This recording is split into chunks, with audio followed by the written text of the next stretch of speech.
Mudah-mudahan tema yang kita kaji pada hari ini akan menjadi salah satu bahan diskusi kita semua untuk memperdalam bagaimana, apa, dan seperti apa ekonomi Islam itu. Pada sesi pertama kali ini saya ingin membahas satu konsep dasar tentang sebenarnya ada nggak sih ekonomi dalam Islam itu? Apakah Islam itu juga berisi tentang ajaran-ajaran tentang ekonomi?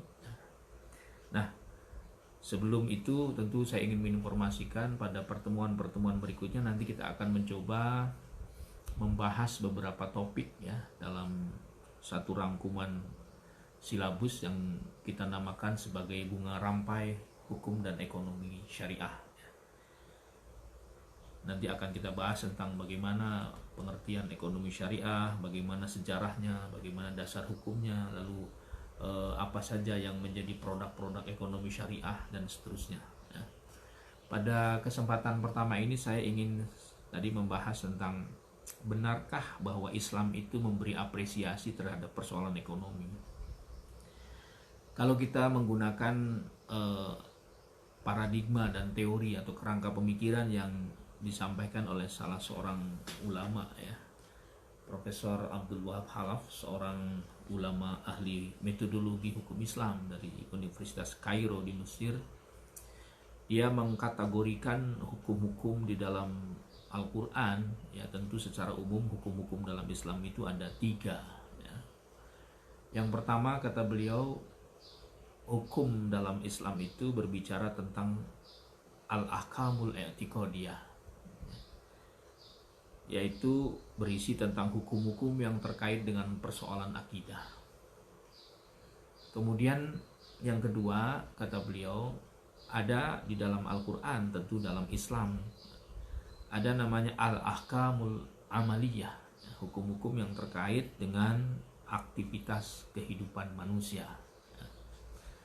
Dan yang ketiga, kata beliau, substansi daripada hukum Islam yang termuat dalam Al-Quran itu adalah al-ahkamul khuluqiyah, jadi hukum-hukum yang terkait dengan persoalan etika dan persoalan moral. Jadi 3 yang disampaikan oleh Profesor Abdul Wahab Khalaf dalam kitabnya ilmu usul fiqh.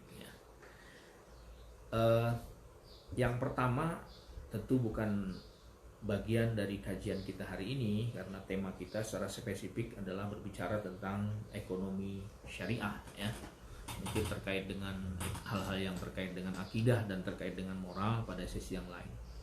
Nah, kita akan membahas bagian kedua dari dari konten Al-Quran, hukum-hukum dalam Al-Quran, yaitu al-amaliyah.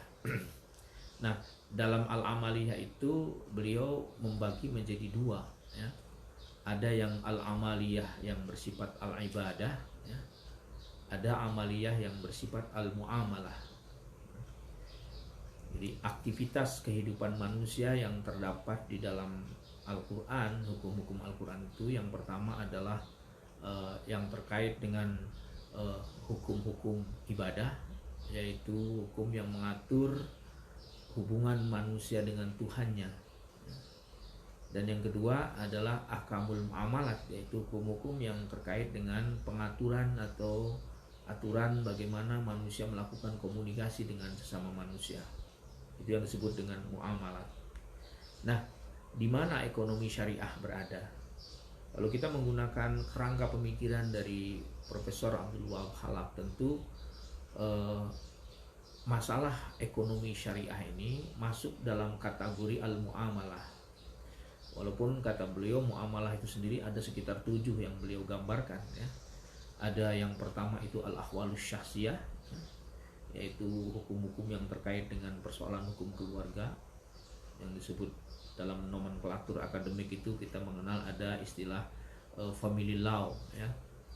Yang kedua ada hukum-hukum yang terkait dengan ahkamul madniyah. Jadi di dalam subsistem muamalat itu ada 7 bagian yang mencakup persoalan muamalat.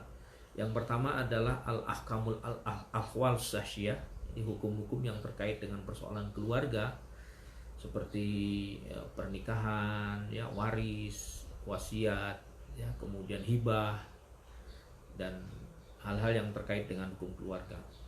Itu konten daripada muamalat, ya.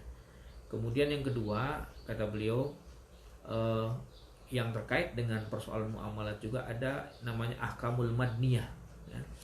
Ahkamul madniyah itu adalah secara spesifik beliau memasukkan hukum-hukum yang terkait dengan hukum perdata, atau dalam bahasa nomenklatur ilmu hukum itu disebut dengan private law, ya.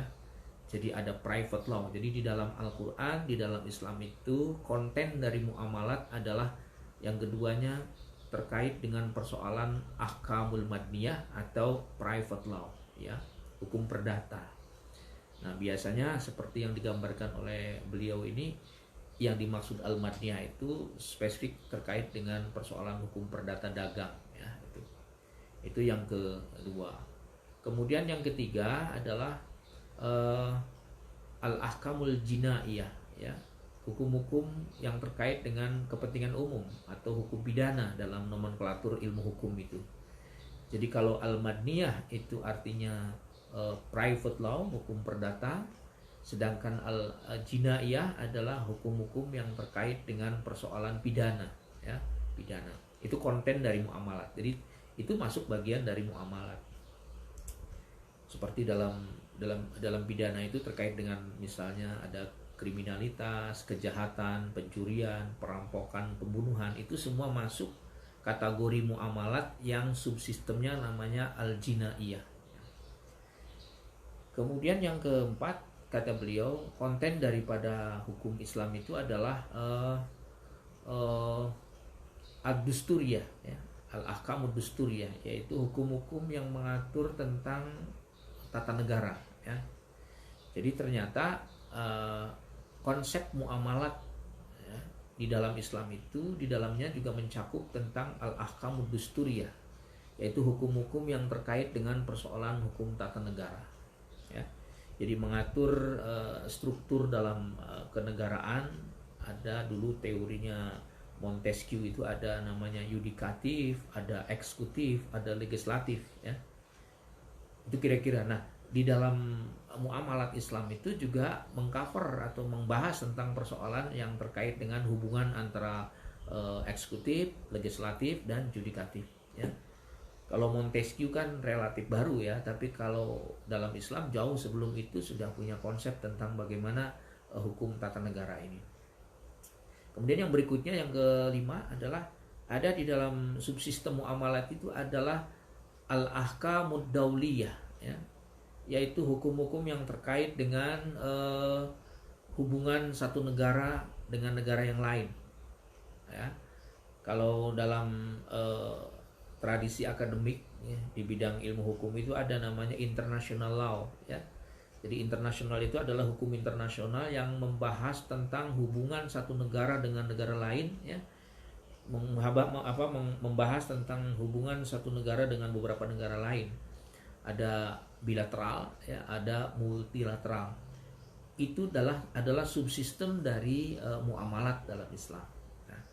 Kemudian yang berikutnya, yang keenam, ada lagi yang disebut dengan ahkamul murafaat, ya. Ini mungkin spesifik dalam dunia peradilan, ada namanya hukum acara, ya. Hukum acara itu bagian dari subsistem muamalat, ya. Hukum acara itu adalah hukum yang mengatur tentang bagaimana cara berperkara dalam sebuah sidang pengadilan, bagaimana mendatangkan saksi, bagaimana mendatangkan bukti, bagaimana menyampaikan hal-hal yang terkait itu, semuanya namanya dalam subsistem muamalatnya namanya ahkamul murafaat, ya. Hukum-hukum yang terkait dengan persoalan hukum acara, ya, hukum acara. Kemudian yang terakhir, nah ini mungkin terkait dengan persoalan ekonomi, adalah al-ahkamul iktisadiyah, jadi hukum-hukum yang terkait dengan ekonomi, ya. Nah, ekonomi syariah, ekonomi Islam dalam kerangka pemikiran Profesor Abdul Wahab Khalaf itu masuk dalam subsistem dari muamalat. Jadi perlu digarisbawahi yang namanya muamalat dalam konsep Islam itu tidak hanya terkait dengan persoalan ekonomi, tapi juga persoalan politik, persoalan hukum keluarga, persoalan ketatanegaraan, persoalan hukum pidana dan seterusnya, dan yang terakhir itu adalah ahkamul iqtisadiyah, yaitu hukum ekonomi ya.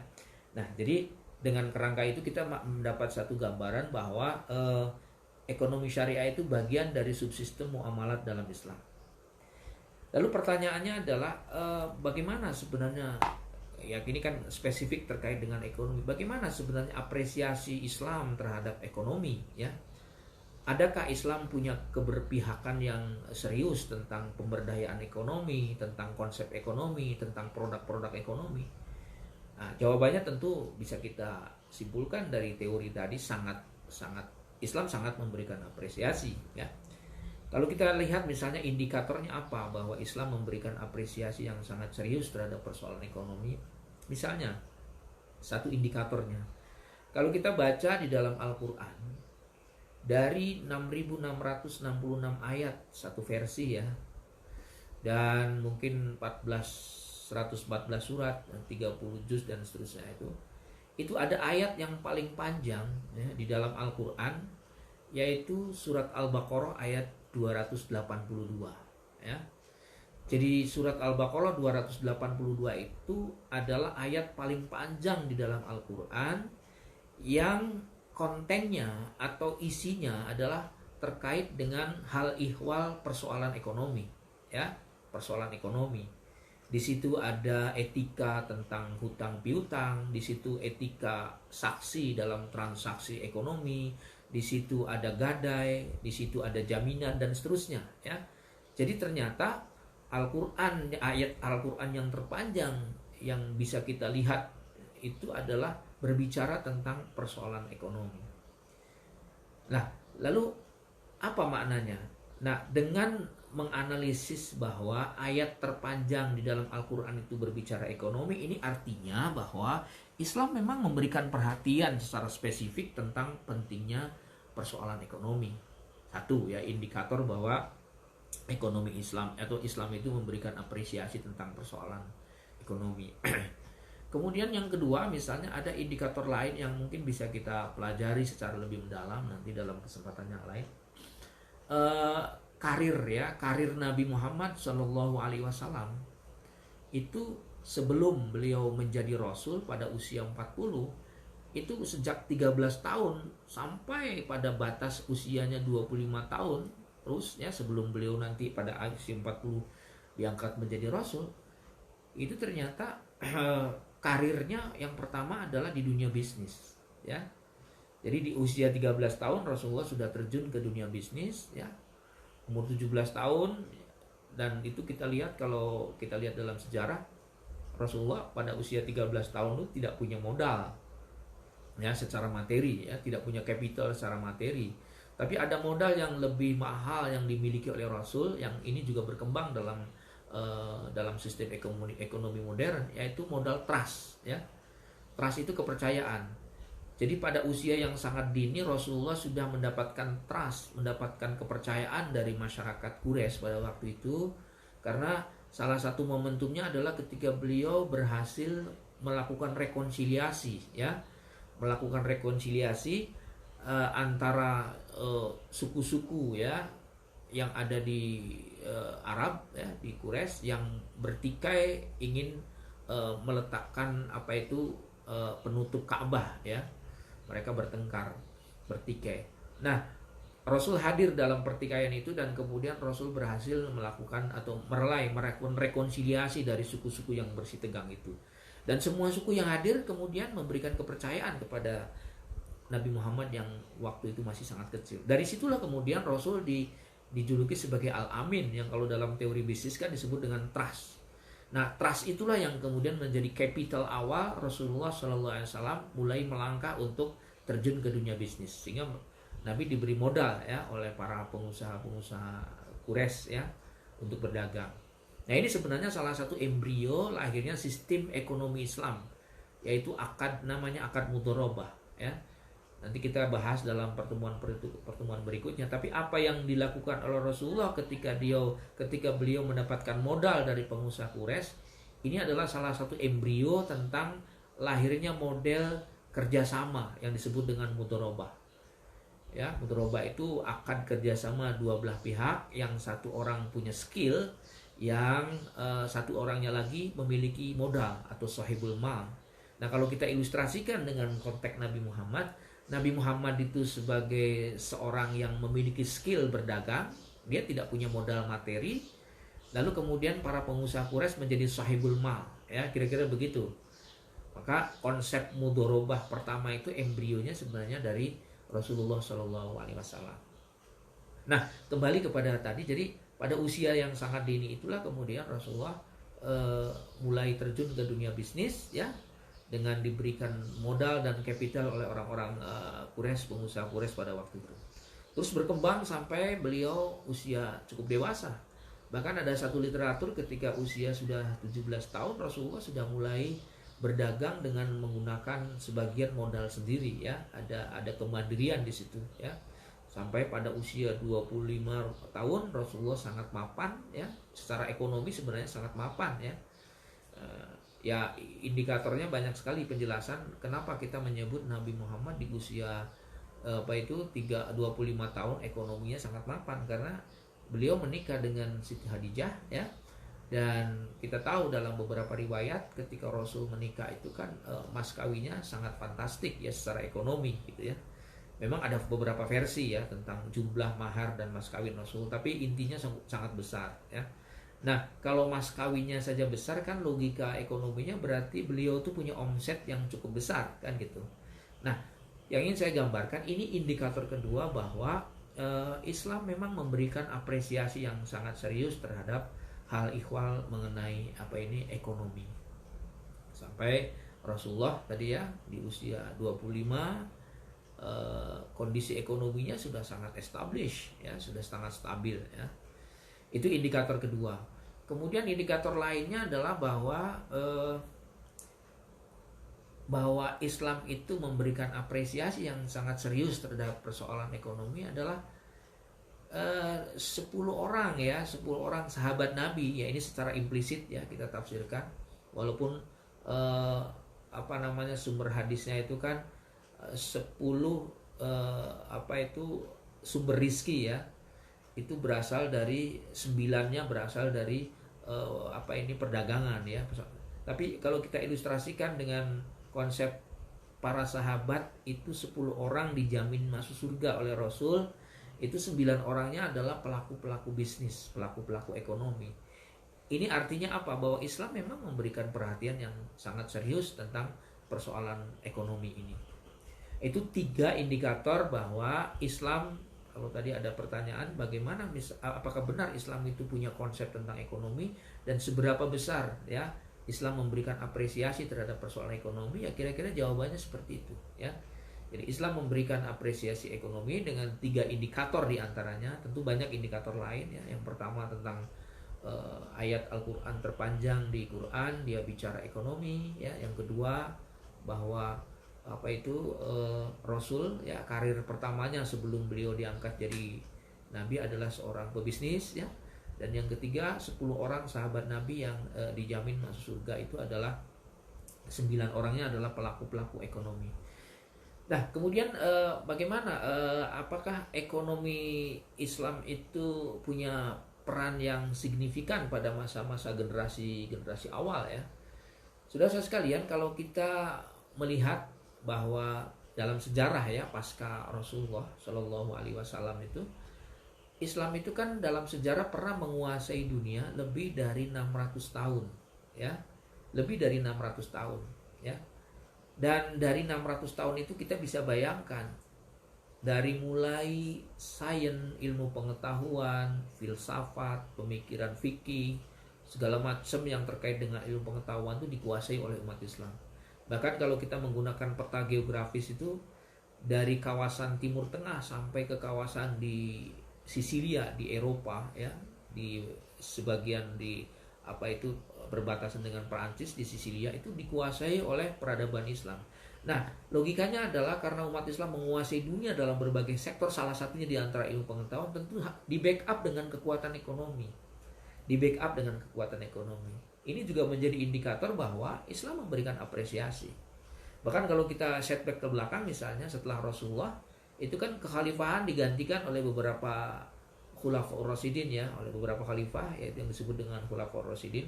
Salah satu tipe atau profil khalifah yang memberikan perhatian secara serius terhadap ekonomi adalah Umar bin Khattab. Ya, Umar bin Khattab itu memerintah setelah Abu Bakar, ya, kurang lebih 10 tahun, dan sejarah telah membuktikan selama pemerintahan Umar bin Khattab peradaban Islam itu betul-betul pada posisi yang sangat puncak, ya. Artinya berbagai perolehan dan achievement dari Umar bin Khattab itu sangat luar biasa. Entah itu di bidang politik, di bidang pemerintahan, di bidang ekonomi, ya, dan di bidang kekuatan militer. Itu saya kira kita sudah melihat secara historis bagaimana Umar bin Khattab punya prestasi yang luar biasa.